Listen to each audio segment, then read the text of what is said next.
इस मूवी की शुरुआत होती है और हम एक लड़की को देखते हैं जो कि समंदर में बहकर एक आइलैंड के किनारे पर आ गई थी। इस लड़की का नाम जेन होता है और इसके साथ इसका फ्रेंड ब्रैड भी यहाँ बहकर आ गया था। वो उसके पास जाकर उसे चेक करती है तो वो पाती है कि वो बुरी तरह से जख्मी था और कुछ ही देर में वो मारा जाता है। ये देखकर वो काफी परेशान हो जाती है और उस बॉडी को वहीं छोड़कर उस आइलैंड को एक्सप्लोर करने लगती है। लेकिन इस आइलैंड पर कोई भी नहीं होता और ये पूरा आइलैंड सुनसान था, यानी कि ये लड़की यहाँ पर फंस चुकी थी। इसके बाद जब वो आइलैंड में अंदर जाती है तो उसे एक जगह पेड़ पर एक थैला मिलता है जिसके अंदर उसे एक लेडीज का पर्स और कुछ बच्चों का सामान मिलता है। इसमें उसे एक मेडिसिन भी मिलती है जिसमें 1994 की डेट लिखी हुई थी, जिससे जेन को समझ आ जाता है कि बहुत सालों पहले यहाँ कोई और आया था। उसे इस सामान में माचिस भी मिलती है जिसे वो अपने पास रख लेती है और वापस समंदर के किनारे पर आ जाती है। उसे यहाँ पर एक बड़ा सा खोखला पेड़ गिरा हुआ दिखता है। ये देखकर जैन को आइडिया आता है कि वो रात को सोने के लिए इसका यूज कर सकती है। खैर अब जैन यहाँ पर अपनी पहली रात गुजारती है और सुबह होने पर वो देखती है कि समंदर के किनारे कई सारी मछलियाँ बहकर आ गई थी। उसमें एक छोटी शार्क भी थी जिसका आधा शरीर खाया हुआ था। वो यहाँ से अपने खाने के लिए कुछ मछलियाँ ले लेती है। तभी जैन की नजर एक जगह पर जाती है जहाँ पर की 3 लोगों की कब्रें थी। ये देखकर जैन अपने दोस्त के लिए भी एक कब्र खोदती है क्योंकि उसके दोस्त की बॉडी अब सड़ने लगी थी।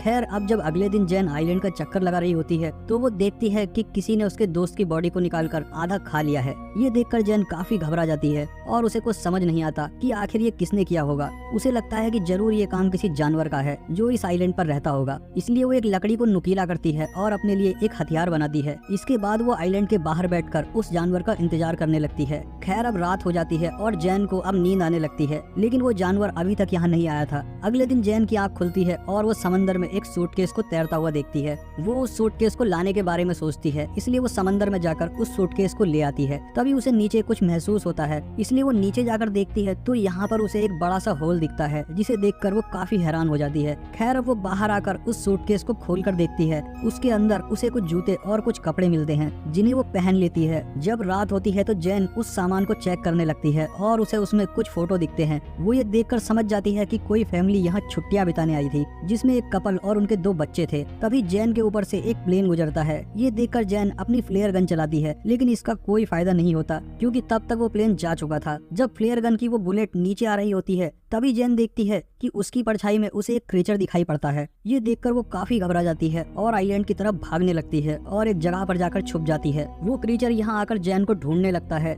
जिससे जैन और भी डर जाती है और आज की रात इसी तरह से बीत जाती है। अब अगली सुबह फिर से जैन उन्हीं फोटोज को देख रही होती है और वो एक फोटो में 2 चमकती हुई आंखों को नोटिस करती है जिससे वो समझ जाती है कि ये वही क्रीचर है जिसे मैंने कल देखा था। शायद इसी ने इस फैमिली को मारा होगा। ये देखकर जैन और भी ज्यादा डर जाती है और वो अब किसी तरह से इस आइलैंड से निकलना चाहती थी। इसके बाद वो उस सूटकेस को खोलती है और उसमें अपनी लाइफ जैकेट डालती है ताकि उसके सहारे तैरकर वो यहाँ से बाहर निकल जाए। इसके बाद वो सूटकेस में बैठकर यहाँ से निकलने की कोशिश करती है, लेकिन वो सूटकेस पलट जाता है। अब उसका ये प्लान फेल हो चुका था, इसलिए वो वापस उसी आइलैंड पर आ जाती है। लेकिन उसे अब क्रीचर से बचने के लिए कोई सेफ जगह चाहिए थी, इसलिए उसे वो गिरा हुआ पेड़ दिखता है क्योंकि उसमें एक बड़ा सा होल था। इसलिए आज रात वो उसी में सोने का डिसाइड करती है। खैर जब रात होती है तो वो क्रीचर फिर से यहाँ आ जाता है और उसे ये भी पता लग जाता है कि जैन उस पेड़ के होल में छुपी हुई है। इसलिए वो क्रीचर उस पेड़ को तोड़ने की कोशिश करता है, लेकिन वो ऐसा नहीं कर पाता और थक हार कर वापस चला जाता है। अगली सुबह जैन इस पेड़ से बाहर निकलती है और देखती है कि कल रात उस क्रीचर ने इस पेड़ पर कई बार वार किए थे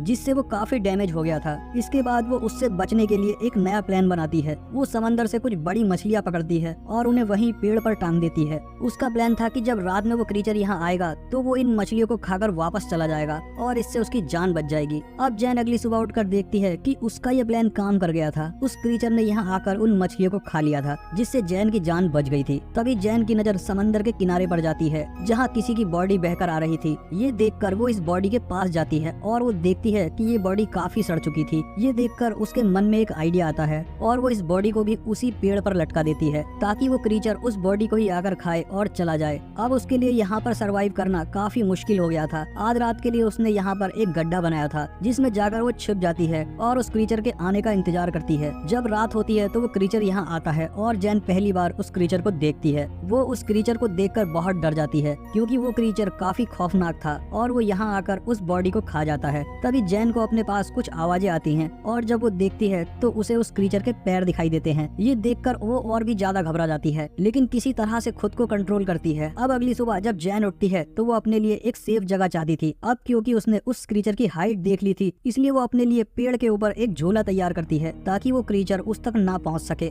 इसके बाद वो उस झूले में जाकर बैठ जाती है। खैर अब जब रात होती है तो वो क्रीचर फिर से यहाँ आता है और उसे यहाँ जैन के होने का एहसास हो जाता है, इसलिए वो उस झूले वाले पेड़ को जोर जोर से हिलाने लगता है, जिससे वो झूला टूट जाता है और जैन सीधा नीचे गिर जाती है। अब वो क्रीचर जैन का पीछा करने लगता है और जैन अपनी जान बचाकर भागने लगती है। तभी जैन देखती है कि वो क्रीचर जमीन से ज्यादा पानी में तेज दौड़ रहा होता है और वो पल भर में उसके सामने आके खड़ा हो जाता है। लेकिन जैन अपने उस लकड़ी के औजार को उस क्रीचर के पेट में घुसा देती है। वो क्रीचर जैन को पानी में उठाकर फेंक देता है और जैन किसी तरह से खुद को संभालती है। जैन देखती है कि वो क्रीचर अब जा चुका है और अब वो पानी से बाहर आ जाती है और वहीं एक पेड़ पर जाकर छिप जाती है। अगली बार सुबह जब जैन उठती है तो उसका पैर काफी जख्मी हो चुका था, इसलिए वो खुद को साफ करने के लिए समंदर में जाती है। जब वो यहाँ नहा रही थी तभी उसकी नजर दूर एक राफ्ट पर जाती है जिसमें उसके दो दोस्त थे जो किसी तरह से सरवाइव करके यहाँ आ गए थे। उनका नाम लूकस और मिया होता है। उन्हें देखकर जैन काफी खुश होती है। अब ये आकर जैन के साथ बैठ जाते हैं और जैन उन्हें खाने के लिए कुछ मछलियाँ देती है। वो यहाँ उन्हें उस क्रीचर के बारे में भी बताती है और वो कहती है कि हमें यहाँ से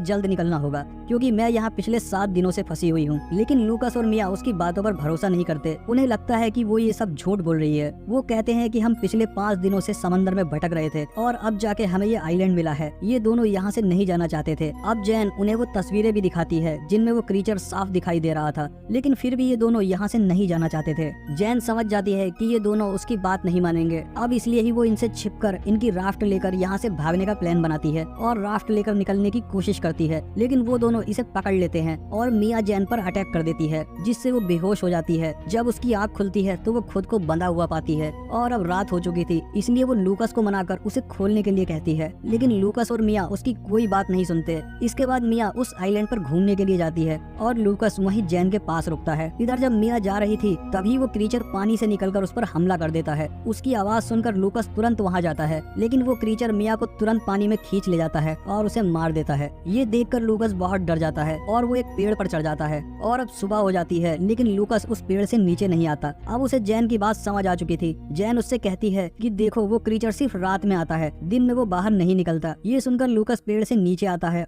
और जैन उससे कहती है कि हमें जल्द से जल्द इस आइलैंड से निकलना होगा। अब लूकस उसकी बात मानने के लिए तैयार था। अब ये लोग अपने लिए कुछ मछलियाँ और नारियल अपने साथ ले लेते हैं। वो अपने सरवाइव करने के सारे सामान को रख लेते हैं। लूकस यहाँ पर काफी डरा हुआ था। जैन उसे समझाती है कि वो क्रीचर सिर्फ रात में अटैक करता है और जब तक रात होगी हम इस आइलैंड से काफी दूर जा चुके होंगे। इसके बाद जैन उस राफ्ट में जाकर बैठ जाती है जहाँ पर उसे कुछ खून बिखरा हुआ दिखाई देता है, जिससे वो समझ जाती है कि पिछले 5 दिनों में इन दोनों ने सरवाइव करने के लिए जरूर अपने किसी इंसानी साथी को मारकर खाया होगा। खैर अब जब ये दोनों यहाँ से अपनी राफ्ट में निकलने लगते हैं तो लूकस को पानी में वही क्रीचर दिखाई देता है। ये देखकर ये दोनों काफी घबरा जाते हैं और उस राफ्ट को चारों तरफ से ढक लेते हैं, लेकिन तभी वो क्रीचर उनकी राफ्ट में घुसकर उन पर हमला कर देता है। ये देखकर लूकस उस पर फ्लेयर गन से हमला करता है, लेकिन वो क्रीचर जैन को पकड़कर अपने साथ ले जाता है। जैन के पास एक चाकू था जिसे निकालकर वो उस क्रीचर पर कई बार हमला करती है, लेकिन तभी लूकस भी जैन को बचाने के लिए पानी में आ जाता है। ये देखकर वो क्रीचर जैन को छोड़ देता है और लूकस को पकड़ लेता है। वो उसे लेकर अपने बड़े से होल में चला जाता है। ये देखकर जैन फिर से तैरकर अपने उसी आइलैंड पर पहुंच जाती है। जैन को लूकस की मौत का काफी दुख होता है, इसलिए वो उस क्रीचर का सामना करने का डिसाइड करती है। इसके बाद वो यहाँ पड़ी लकड़ियों से कई सारे नुकीले औजार बनाती है, लेकिन ये औजार उसे कम नुकीले लगते हैं, इसलिए वो वहाँ की ग्रेव को खोद देती है और उसमें से कंकाल को निकालकर उनसे काफी नुकीले हथियार बनाती है।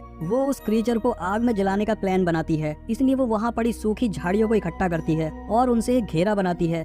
अब उसने अपने ट्रैप को तैयार कर लिया था। खैर अब कुछ देर बाद रात होती है और वो क्रीचर यहाँ आ जाता है, वो भी उसी जगह पर जहाँ उसने वो ट्रैप लगाया था। तभी जैन यहाँ झाड़ियों में आग लगा देती है, जिससे वो क्रीचर आग में फंस जाता है और अब जैन उन नुकीले हथियारों से उस क्रीचर पर अटैक करने लगती है, जिससे वो क्रीचर काफी घायल हो जाता है। लेकिन अब वो क्रीचर जैन को पकड़ लेता है, लेकिन जैन उस पर अटैक करके भागने लगती है, लेकिन तभी वो क्रीचर उसके सामने आ जाता है। लेकिन अब वो काफी जख्मी हो चुका था, इसलिए वो वहीं पर गिर जाता है। ये देखकर जैन उस पर बहुत सारे वार करती है और बाद में उसकी गर्दन काट देती है। इसके बाद हम देखते हैं जहाँ जैन ने आग लगाई थी उससे पूरा आइलैंड जलने लगा था, यानी कि इतनी बड़ी आग को देखकर कोई ना कोई जैन को बचाने यहाँ जरूर आ जाएगा, इसलिए ही जैन ने ऐसा किया था। और अब ये मूवी यहीं पर खत्म हो जाती है। दोस्तों अगर आपको वीडियो अच्छी लगी हो तो वीडियो को लाइक और चैनल को सब्सक्राइब जरूर कर दें। मिलते हैं अगली वीडियो में।